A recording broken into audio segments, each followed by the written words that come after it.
Welcome back, everybody, on Astroline. Bill Brown, Steve Sparks, joined by Brooks Raley, who really was a big help in the bullpen for the Astros in 2020. We enjoyed having you be a big part of the scene on the ball club. Brooks, tell us what's going on in your life here as we get close to Christmas.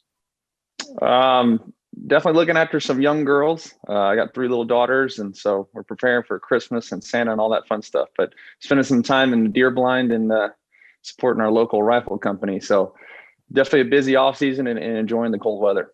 Where are you spending the winter? I'm in College Station currently, but spent a lot of time in Uvalde back supporting, like I said, our firearms company. So our bolt action company has got some Christmas presents to get out before, I guess we've got about 10 days to get all that done. Let's delve into that for a minute, Brooks. You and your brother, is that right? You guys started that company? Yes. We started the vision about four years ago. My brother played at Tech and finished up his baseball career, didn't know what he was going to do. And I had purchased a couple of custom rifles, and I was like, you know what? I'm just really not fired up about what I've gotten. I think we can do it better. So we had him ship off to Colorado, go to, the best gunsmithing school in the country. And from there, we kind of built a program and got a 4,000 square foot building down south, a big showroom, and manufacture everything right there from rifles to suppressors, and kind of dabbling in some ammunition and some new cartridges coming out this next year. So we're kind of on the accelerated plan, but trying to be somewhere between Gunworks and Nosler and all that fun stuff. Has he taught you a lot about some of the stuff that he learned in Colorado? For sure. He's definitely the machinist in the family. So he's the perfectionist when it comes to manufacturing. I'm more the CFO. So I order the bulk steel and barrels, and from a production standpoint, logistically speaking. So definitely a lot day to day. So we're doing a lot, but we got a new Wildcat we're going to release come January and have a pre-order for that. So we're really excited about 21. Brooks, how do you get the word out about your business? As you go, you start with 2 brothers with a great idea, and then you're like, okay, well, now we need a group of people to help us be as passionate as we are. So everyone that works for us currently is all baseball players. So our Sarah Coder and guy that does a lot of the behind the scenes stuff play with me with the Cubs. And then we also just hired a young man that played at Texas Tech and played in the Braves organization. So we got 4 full-time guys, not including myself, that really kind of get us off the ground. But it's kind of you figure it out as you go, and we're really passionate about what we do. And we've had a heck of a 21 in year 2, so 2020. So we're excited about 21. You guys have really gone against the grain here, starting a business right in the heart of a pandemic. You are unafraid, right? Oh no, I went to Asia for 5 years and really found my rooting there. Felt like we can do a lot of things. Did a ton of research. Obviously, if you ask my wife, I'll look up, 17 different car models to figure out which one I want. So nothing I do is not planned or executed correctly. So we've done a really good job starting small and developing a really sound business model and stuff. So I'm really excited about where we are. Brooks, as Brownie mentioned, you're a big part of the bullpen last year. And you mentioned that you were over in Asia for 5 years. And I'm just wondering, like, being in Korea for that long of a period of time, what was going through your mind? Did you feel like you were going to get another shot at being in the major leagues over here? It's funny. I feel like that 5 years went by in a flash. Really? I went over there being labeled as a 4A player and really fought tooth and nail with the 2 teams that I played with right before I went about I wanted to be a starter. And, I think I would always been kind of pushed. People wanted me to kind of get pushed into the bullpen. I wasn't ready to do that yet. I feel like I had a lot of innings to throw. So, Asia gave me that opportunity to go make that every 5th day, make that start and throw your 100 pitches and go out there and compete for your team. And I loved that. I love being the ace of my team. And I learned a lot being in that position. Transitioning back, I knew what my qualities were. I always had a lot of success against left-handers. I always felt like I held runners well. I did all the basics. I could field my position. I could do a lot of things well.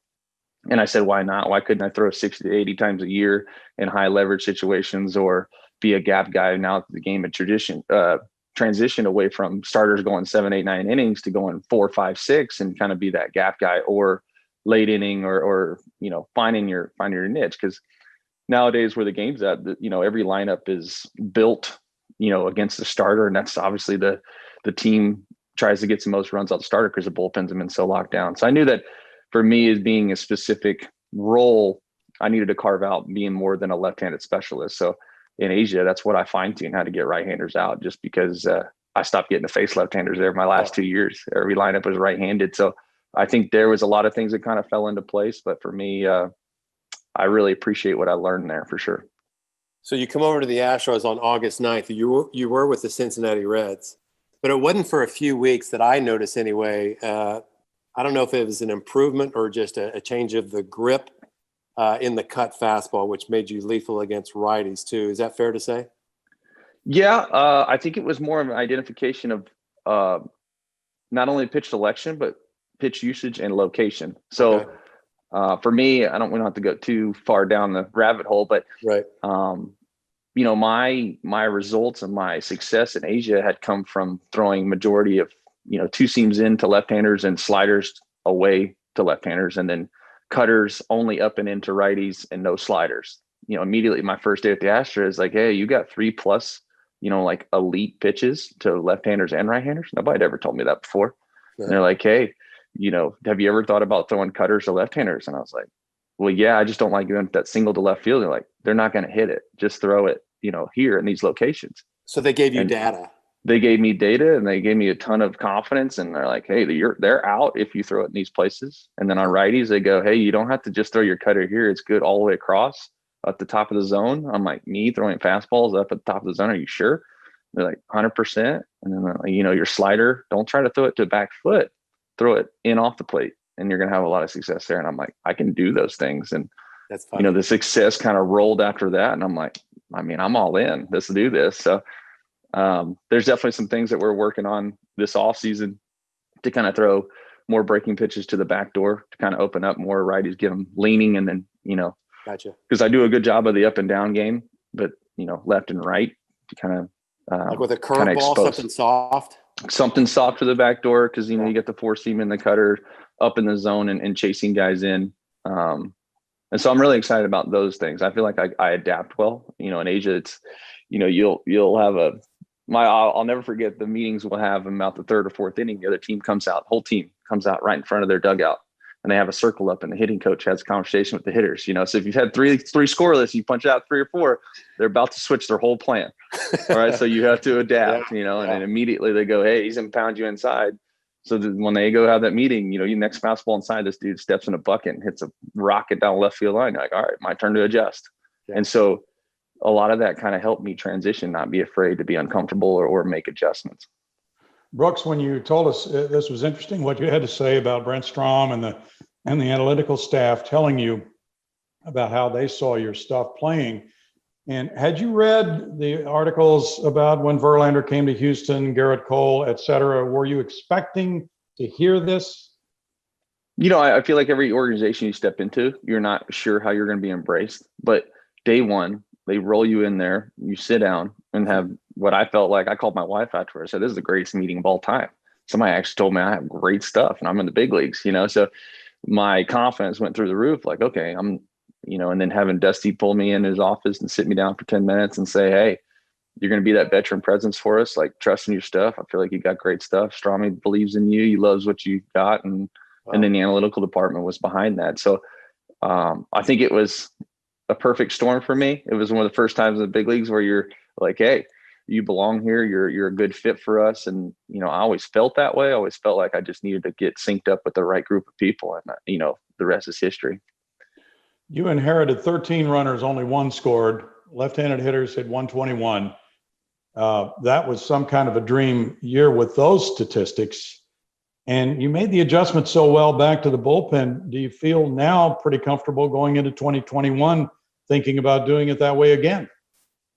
Absolutely. You know, what was cool is in the postseason, you know, have Stromy pull me aside and say, hey, you're going to throw in some really tough situations, bases loaded, et cetera. And you're going to face the top of the orders and the middle of the orders. And we know that you're the most trusted guy we have. We have a lot of confidence in you in those situations to just go do your thing. So, you know, looking back in those situations, the A's game or the Rays game and giving up those flares down the right field line. I mean, those are executed pitches and tough L's to take. And I felt like I embraced those well. But yeah, I mean, I love not giving up other people's runs. But I think it also comes from a career starter. I mean, I think I have, I don't know, 1,400 or 1,500 innings as a starter, and how many times a reliever comes in and tries to get you out of it or cashes them, that feeling.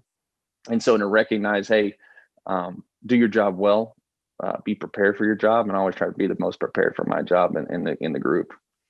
What was the hardest thing about preparing this past season without fans in the stands? Yeah, I mean, you don't get that adrenaline bump, right? Mm-hmm. So you're out there and you're competing, and it really became kind of like a backyard game, essentially. And what's so cool about the game where it's at now, you can take it both ways. Of all the analytics, it's changed the game, it's no good for the game. But I take it as there's nothing that guy doesn't know about you and you don't know about him. Right. And so it becomes a true cat and mouse game on all the things you learned from your childhood of reading swings to applying this data is all quantified into that time. So you still have to hold runners well. Now the game says, oh, guys don't steal. They will steal any day of the week if you don't give them, switch up your looks, or you're notorious for spinning the ball early, or going to throw balls in the dirt, or, your times to first, or, slow, or you don't have a good pickoff move. So right. There's so many boxes you have to check in the game nowadays that go kind of unnoticed, that I think is really cool, because, having conversations with these younger guys like Paredes and Scrubb, and, they're learning as they go, but the stuff is there, but it's now, hey, there's a reason why that guy did that, was because the night before you threw X, Y, and Z to these guys, and they're going to adapt and adjust. And, so helping them through that process is something I always wanted to be able to do, and always kind of would have appreciated had I had it when I was younger.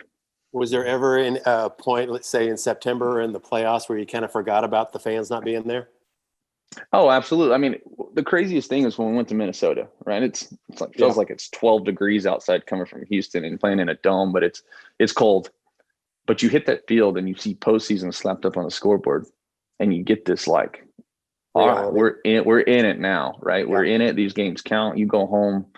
And the most eerie thing about baseball, and I'm sure it's any sport, but just me, the experience of the postseason, is when those games end, you shake hands, you have your speeches that night, and the next day the season's over. Everyone goes home, and it's just like an eerie, wow, the season's over.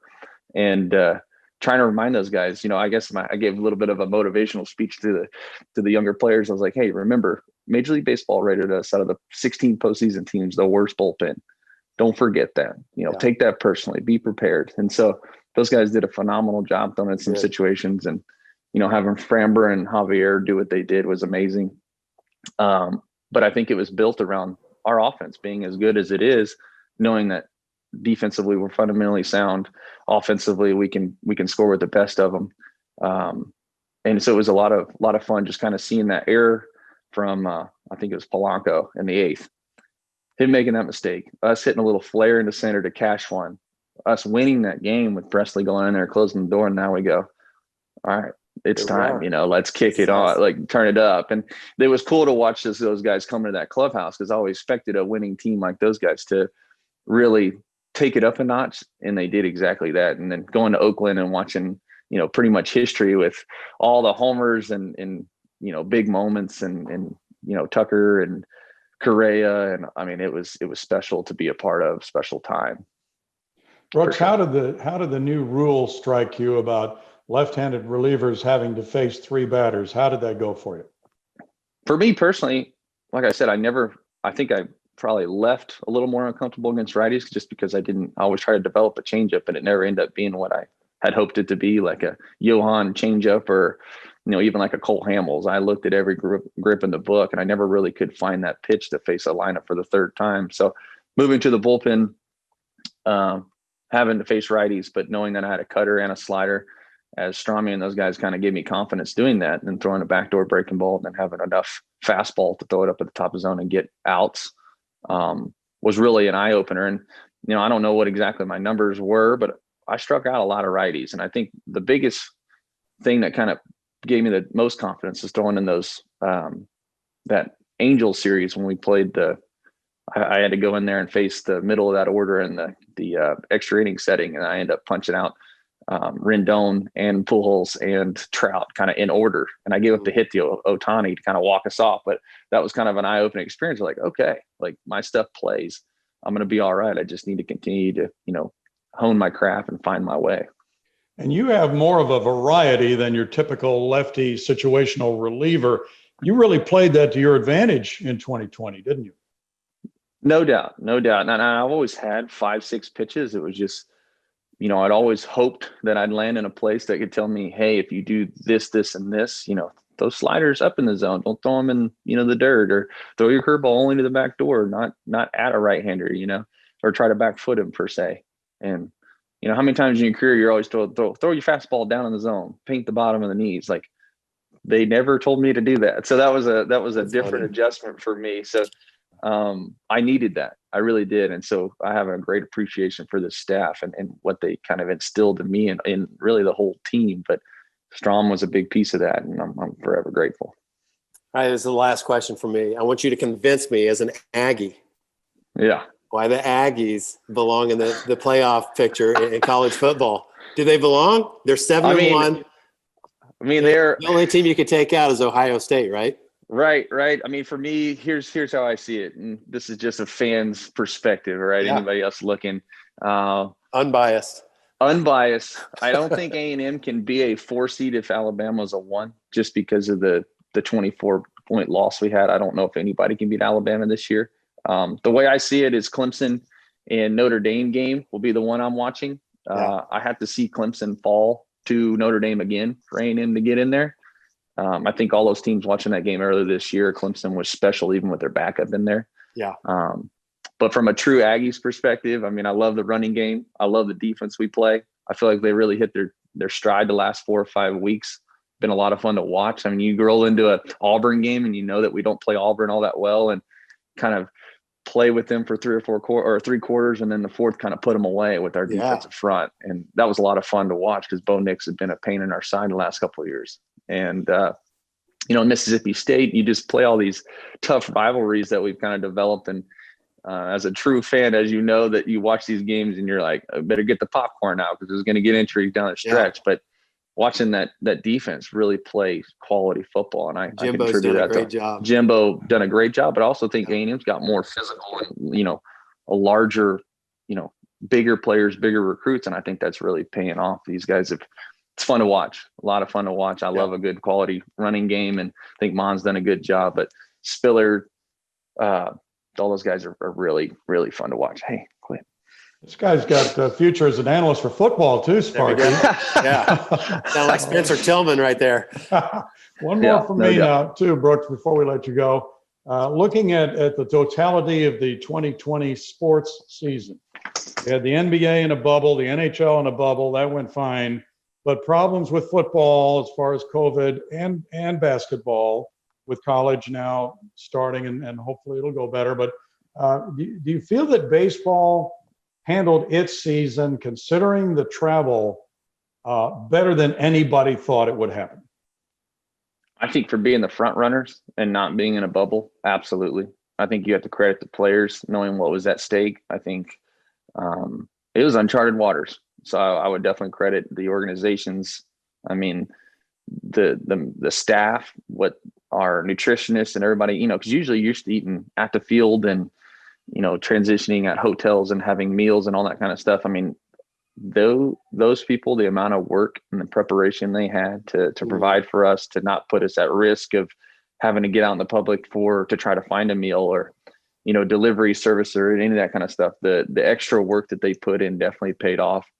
You're talking about a very large group of people. You got, 28 players at the time, plus the entire minor league system that was set up and transitioning from. Yeah. It was amazing to kind of watch the coordination and effort that went into it. And I can feel for those other industries, but I would definitely say baseball did it right. And 2021, I think, would be a mirror image of that. Maybe, hopefully the vaccine and other things take well and our numbers come down, et cetera. But, hopefully we don't push that spring training too far back. I saw a report where there could be a month off or whatever. And so I think there's definitely a way to get it all done. I hope they find that and get us back out there as soon as possible. I know everybody wants to play with fans in the stands in 162 and go see what that all shakes out like. So that's what I'm looking forward to.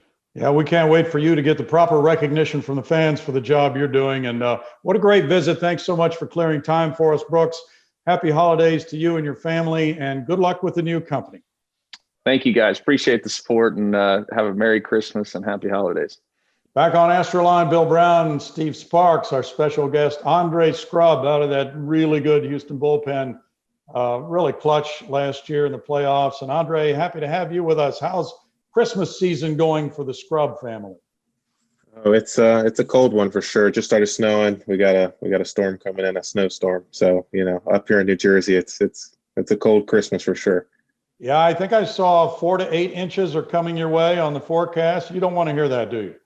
No, I'm up in the mountains, so I got about 2 feet coming my way. So what do you do to stay in shape? I mean, you can't go outside. You got indoor facilities. You can throw indoors as well. Absolutely. I go to King's Baseball Academy in Airmont, New York, and Coach Bones facility and where I live in Rockaway, New Jersey, and they help me out. And I give back, help with the kids sometimes. So give and take so I can get out of the snow. All right, Andre. So this time last year, it was a much different thing. You were coming off a nice minor league season, but it was minor leagues, all-star in Double-A. This year, you just finished a campaign where you pitched the entire year with a big league team that made it to the playoffs, and you were a big part of it. What's the difference this offseason for you? Just knowing what it takes to be up there and stay up there. You see the guys' work ethics when you get to spring training and in the season, and it just blows your mind.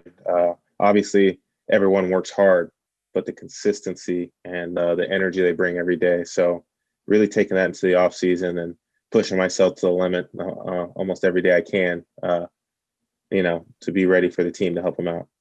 I'm curious because Dusty Baker put you into a lot of tough situations last year, especially for somebody who was making their major league debut. Did that in some weird way instill a lot of confidence that you knew that your manager trusted you? Absolutely. I think, a mix of him, Brent Strom with his positivity and, you got a veteran like Ryan Presley and before Osuna went down that, when they come up to you and be like, hey, make sure you're taking care of yourself. You're one of our dudes. When they're giving you those kind of comments, I'm talking veterans that have done it. That definitely gives you, a sense of confidence. And it wasn't just me, they go up to Blake Taylor, Anoli. And I mean, it's awesome to have that kind of guys, group of guys that would give you that kind of confidence. It was truly an unusual year, not only for you, but so many guys, making their major league debuts. And I guess you guys just decided that you were major leaguers and you were going to perform well at that level. It isn't that easy, though, is it? Oh, no, it's definitely not that easy. We pushed each other, helped each other this season, but really turned it on in the postseason. Brooks Raley pulled us aside and, shared some comments online about where we ranked in the postseason, the team, the bullpen, and fired us up a little bit. They pulled us in there. He pulled us in Minnesota right before the series started, fired us up, gave us, let us know that we could do it. And, we went out there and did the best we could. Wasn't it a difficult thing for many of the players physically? There were so many injuries last year, and just the general vibe that we would hear from a lot of players was, well, we started in spring training, then shut it down, then you've got an abbreviated spring, then it's right into the season. Is that what made it tough, the starting and stopping? I definitely think it made it tough for the guys that have been doing it a lot longer. Us or the guys that were in the minor leagues the year before, you may come in for 3 innings, you may come in for 1. There's usually a lot of irregular, you have an irregular schedule in the minor leagues. It's not as catered to, keeping everybody healthy and stuff. And the guys that have been doing it for years, they get the extra time in spring training and, they slowly build up. I 100% agree that, that was definitely difficult. I mean, it was difficult for me, but I can only imagine the guys that have a routine, spring training, how many innings they get in, I can only imagine. What's the meeting? What was the meeting like for you? You got traded over from the Dodgers for Tyler White. We always hear about these meetings that the pitchers will go and talk to the analytics department, Brent Strom, and say, these are your strengths. We think you should do this more, this less, whatever. What was that meeting like for you? So when I got traded to Double-A, Omar actually pulled me in, and then the season ended up being in the big leagues this year. Okay. And he told me, he's like, hey man, you remind me a lot of Wilbur Parrish. They want you to learn a slider, obviously, but it was very nonchalant. And on spring training, I got pulled in with the entire analytical team of Brent Strom, and there was my stats and what I could do, and then Will Harris's, and obviously when you're being compared to someone that good, obviously another confidence booster, but basically just saying, you're here for a reason. Your profile plays. We obviously want you to learn a slider, and we want you to be as efficient as Will Harris was. And obviously that's not an easy thing to do. So it's not an easy thing to do, but you talk about them wanting to develop that cutter or the slider, but what you're known for is the curveball. And it's got, I think, the 5th most vertical break of anybody in the major leagues. And that pitch in particular is always going to play against righties and lefties. Did you know that coming in? I mean, as a relief pitcher and with the 3-batter minimum and things like that, did you know that was going to help you a lot? I was a little nervous because when I was with LA, they always told me that my curveball wouldn't play against righties in the big leagues. So really? I was a little nervous. There was these graphs, and I guess the shape and the velocity didn't really match up well. While when I went to the Astros, they said it's going to play. It's more in the white. It's not so in the blue, but it's going to play, especially if you set it up with your heater. So, hearing that from them and seeing it, it's harder to land. It's definitely harder to land than most pitches. But sure. It definitely gave me a confidence boost having some success with it this year for sure. And as you relate to, you talk about the meeting with the manager, the pitching coach, the analytical staff, and then you get in this bullpen mix with Brooks Raley and the different guys, Presley, and the different people out there. And does that form a little bit different thought pattern in your mind too, with what they tell you? The guys really are there, to give you some advice. There was no really meeting we had, but when it comes to Ryan Presley's slider, obviously everybody wants that. Obviously, I'm trying to learn a slider. So, we'd speak about those kind of things. Osuna tried to show me his changeup. I haven't figured that one out. I haven't figured out the Presley slider yet. Obviously, if it was that easy, we'd all be that good. But, that's mainly what the bullpen's about. Just the advice and picking each other up for sure. And there's nothing like the success and the feeling that brings to you at the highest level in the world. What did that do for you to get in the mix and to have successful outings? It definitely fired me up to work even harder this offseason and get even better. Everyone keeps saying it's hard to make it to the big leagues. It's harder to stay. So, I have that in the back of my mind and working as hard as I can to get back up there to, definitely help the team get to another postseason. What are you doing out in the community? I saw some stuff here just in the last week or so. You're doing some stuff with the Players Alliance. Can you tell us about that? Yeah, so I saw some stuff on Instagram. I didn't get anyone messaging me, so I reached out to one of my old teammates, Josiah Gray, and he got me in touch with Curtis Granderson, and I grew up huge Curtis Granderson fan, Sure. So it was a little weird talking to him, and but they let me know that they were going to be in Coney Island and that they want as much help as possible when it comes to the players. So we went out there, handed out some food, handed out baseball gear to the kids in need, stuff like that. Just hanging out with the community, and weirdly enough, my dad's family's from New York, so my aunt showed up out of nowhere and got some food for her church. So it was you're giving back, but it feels so good to do it that it doesn't even feel like it. So it is weird talking to Curtis Granderson. Are there some guys that you've met in the last 6 months or so, or pitched against, that just kind of made you stop and think, man, I'm here now? I could name a lot. Mike Trout stepped in the box, obviously. Anthony Rendon. I'm talking guys that Albert Pujols.